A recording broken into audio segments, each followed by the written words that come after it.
പുണ്യങ്ങളുടെ പൂക്കാലമായ റംസാൻ മാസത്തെ നമ്മൾ 3 ഘട്ടങ്ങളായിട്ടാണ് തിരിച്ചിരിക്കുന്നത്.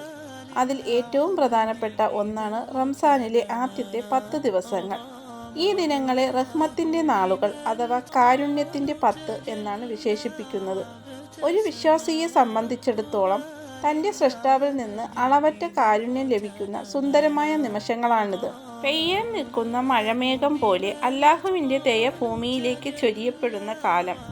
നമ്മൾ അറിഞ്ഞും അറിയാതെയും ചെയ്തുപോയ തെറ്റുകൾക്ക് മാപ്പ് ചോദിക്കാനും മനസ്സിനെ ശുദ്ധീകരിക്കാനും ലഭിക്കുന്ന വലിയൊരു അവസരമാണിത്. നമ്മൾ മറ്റുള്ളവരോട് കരുണ കാണിക്കുമ്പോൾ മാത്രമേ പടച്ച തമ്പുരാൻ നമ്മോടും കരുണ കാണിക്കൂ എന്ന വലിയൊരു സന്ദേശം ഈ ദിനങ്ങൾ നൽകുന്നുണ്ട്.